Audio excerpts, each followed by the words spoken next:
बिस्मिल्लाहिर्रहमानिर्रहीम अस्सलाम वालेकुम नाजरीन, मेरा नाम अब्दुल्ला है। आप देख रहे हैं इंफॉर्मेशन केएस से हमारा यूट्यूब चैनल।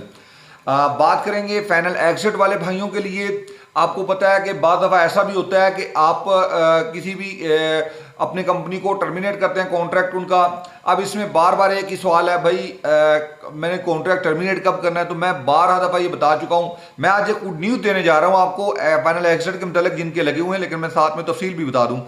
तो ऐसे भाई जिनका कॉन्ट्रैक्ट होता है कीवा पे, वही कीवा पे कॉन्ट्रैक्ट को टर्मिनेट कर सकते हैं। जिनका कीवा पे कॉन्ट्रैक्ट नहीं होता उनको 11/3/2023 तक इंतजार करना होगा। 11/3/2023 के बाद नई अनाउंसमेंट होगी, फिर हम उस पर बात करेंगे इंशाल्लाह ताला। ठीक है जी, अभी फिलहाल उनको इंतजार करना होगा। अब बात करते हैं फाइनल एग्जिट के मतलब, यानी कि आपने पहले बात करते हैं कॉन्ट्रैक्ट को टर्मिनेट कब करना होता है। कॉन्ट्रैक्ट को टर्मिनेट आप उसी सूरत कर सकते हैं जब आपको पता हो कि आपका कॉन्ट्रैक्ट डेट क्या है, एंड ऑफ डेट क्या है। ये आपको कहाँ मिलेगी, ये आपको मिलेगी कीवा पे कॉन्ट्रैक्ट पे। तो वहां पे आप चेक करें अपना नोटिस पीरियड कितना है। अगर 30 डेज है तो आपको चाहिए 30+, यानी 40 डेज पहले आपको कम से कम कॉन्ट्रैक्ट को टर्मिनेट कर देना चाहिए। ये लेस देन होता है ना, तो आपने इस पे तो नहीं है जाना कि बिल्कुल 30 डेज पे चला जाना है। तो आपने इससे कम किसी भी जगह पे आपने कंपनी के कॉन्ट्रैक्ट को टर्मिनेट कर देना है। इसी तरह नंबर 2 पे आ जाता है कि आपका अल्लाह आपका भला करे 90 डेज है तो 100 दिन अबाव, 110-20 दिन अबाव आप जो है कंपनी का कॉन्ट्रैक्ट टर्मिनेट करें। और टर्मिनेट करने का तरीका मैं हमेशा से बताता हूं कि आर्टिकल 74 है। जब भी आप कॉन्ट्रैक्ट को टर्मिनेट किया करें वो आर्टिकल 74 के तहत करेंगे। ठीक है जी, ये होगी बात। इसके बाद नोटिस पीरियड स्टार्ट हो गया। कानूनन तो यही है कि आप दूसरी कंपनी से नोटिस पीरियड के दौरान, ड्यूरिंग नोटिस पीरियड, आप किसी भी दूसरी कंपनी से रिक्वेस्ट एक्सेप्ट करेंगे। ये दोनों आपस में ज्वाइंट हो जाएंगे। फाइनली लास्ट में जाके आपका ट्रांसफर कंप्लीट हो जाएगा। लेकिन यहाँ मैं एक नई बात की वजाहत कर दूं जो मैंने नोट की है, वो आपको बता दूं कि ये फर्दी मुसस्सा से नहीं हो सकता। यानी कि अगर आप बड़ी कंपनी से छोटी कंपनी में जाएंगे तो ये पॉसिबल नहीं है।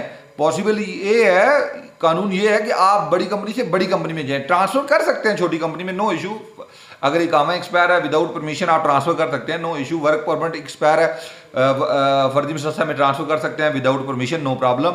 लेकिन अगर आपका इकामा वैलिड है, वर्क परमिट वैलिड है, फिर आप अभी तक छोटी कंपनी में ट्रांसफर नहीं कर सकते। यानी कि फर्जी मुसस्सा में अभी तक आपको ये इख्तियार हासिल नहीं है कि आप फर्जी मुसस्सा में कफील की बगैर इजाजत से ट्रांसफर करें। फिर ये pending for current employer approval चला जाएगा। बेशक आपने दूसरी कंपनी से अपना कॉन्ट्रैक्ट टर्मिनेट किया होगा तो भी। ठीक है जी, ये बात आपने ध्यान में रखनी है। तो ये ध्यान में रखें कि आपने कंपनी से कंपनी जाना है। कंपनी से मुसस्सा चले जाएं, बड़े कोई इशू नहीं, वो एक ही बात है। ठीक है जी, शिरका से मुसस्सा चले जाएं, मुसस्सा से शिरका आए, वो कोई ऐसा कोई पाबंदी नहीं है। लेकिन ये जो ऑटो ट्रांसफर होता है, ऑटो एक्सेप्ट होता है या ऑटो मुआफका होता है, ये जो चीज़ होती है, ऑटो अप्रूव कह लें कि ये जो चीज़ होती है ये बड़ी कंपनियों के लिए होती है। छोटी कंपनी के लिए सिर्फ उसी सूरत में छोटे मुसस्सा, फर्जी मुसस्सा जिसे हम बोलते हैं, उसी सूरत होता है जिस सूरत में आपका इकामा एक्सपायर हो या वर्क परमिट एक्सपायर हो, इन दोनों में से एक चीज़। या फिर 11/3/2023 को नई अनाउंसमेंट आएगी, हम उसके मतलब आपको आगाह करेंगे। आज की खुशखबरी की तरफ बढ़ते हैं। तो आज की खुशखबरी है फाइनल एग्जिट। ऐसे तमाम भाई ट्रांसफर का हक रखते हैं जिनके फाइनल एग्जिट लगे हुए हैं। ठीक है, ऐसे भाई भी जिनके ट्रांसफर फाइनल एग्जिट एक्सपायर हो गया, नो इशू, आप हमारे साथ रब्ता करें। उसका 1000 एलग्राम है, मैं आपका ट्रांसफर कंप्लीट करवा के दूंगा इंशाल्लाह ताला। ठीक है, ये लीगल है, कोई इसमें इलीगल वाली बात नहीं है। अल्हम्दुलिल्लाह ये कानूनी तरीका है। ठीक है जी, और अगर कोई भाई किसी भी कंपनी बाहर करवाना चाहता है तो भी हमसे रब्ता करें, हमारे पास कराना है तो भी हमसे रब्ता करें, नो इशू। ठीक है जी, तो इसमें हम आपका ट्रांसफर कर सकते हैं अल्लाह के हुक्म से। अब मेरी बात आपको समझ आ गई है।